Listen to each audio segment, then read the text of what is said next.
our first student speaker of the day. The students have been amazing. As I said, we had numerous entries, and I could not reject any, and I had to choose just a few and to present you here. The first student, Ujjwal Kumar, is here to present what he has done for the people who cannot see. So here is Ujjwal for you. Let there be light, said the Lord, and there was light. But what about people who could not see, the visually impaired? The portable visual aid for the visually impaired is a project by our team which is to achieve UN Millennium Development Goal of providing universal education. Now, what is a difference between an educated and a non-educated? Main thing is access of knowledge. Now, if you see an appalling scenario, 3% of the entire population is visually impaired. That makes it to 160 million. And out of which, 1 person is in India out of the 3 persons who are visually impaired. Shocking, right? Yes. Now, mankind has done several efforts to bring the visually impaired at par with the others. Now, how is that? With these existing systems. The printed braille text, the computer-based braille, the ebook read-aloud software, and the text-to-audio converter. Now, all these have been done to make their lives easier, to get them more knowledge. But I say, there are loads of defects.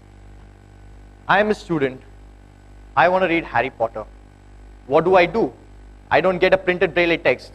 The main disadvantage with the printed braille text is not many books are available, and it's quite costly to print. The computer-based braille, I'm an independent person. I do not want someone monitoring me entire time. That was the biggest defect of the computer-based braille. The ebook read-aloud software and the text-to-audio converter, they just gave an audio solution. But what about the braille field? Combining all these defects, putting it in a nutshell, and just breaking it. This is what we did. The device must look kind of very weird to you, but let me just explain it to you. You see there, that's the camera. The camera captures the image, whatever you want to read, and it then converts into braille and audio. Now, where do you get the braille output? You see the pinions on the top. These are the output of braille. It's very similar to the text what you read in the braille. Here you see is a port for audio. You can get audio solution. At the same time, you can feel the braille. Now, here's a quick demo of the prototype which we tested, and I'll show you. Now, here we scan the document, the word hello. And here you see an emulation, H-E-L-L-O, which is there on the LED board. And finally, the word hello has appeared. Now, we went a step ahead. We thought, what could be more cost effective? Poverty is around everywhere. So we thought this device should be made available to every single person. How do we do that? We did a little bit research on it, and we found that there are pack-made displays available. But at what price? 80,000, 90,000 rupees. We thought, why not cut it? And our development braille comes to 1/10 of the cost, which is 8,000 rupees. Now, if you see the technology which we use here is electromagnetic braille display. Using electromagnets, if you see there's a skeletal frame. This is the frame, and this is the tactile pin.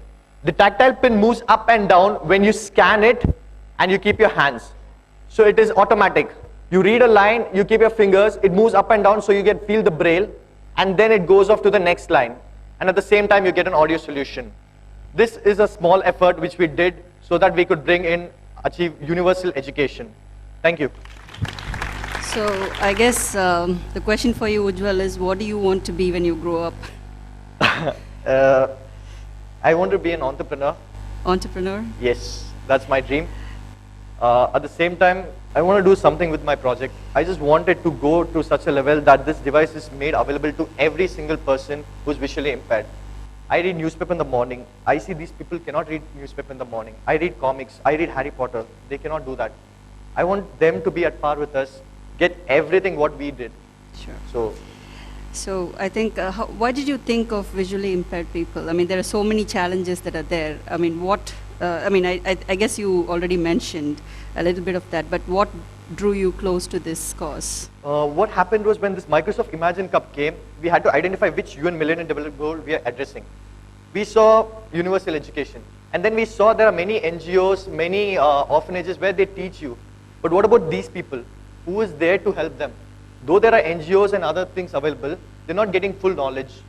So that is what we thought, like, we have to do something for these people so that, you know, all of us are equal. So, How many, is this your first one or innovation, or how many have you innovated so far? it's a team effort. We've done 4 or 5 projects together. Okay. So this is one among them.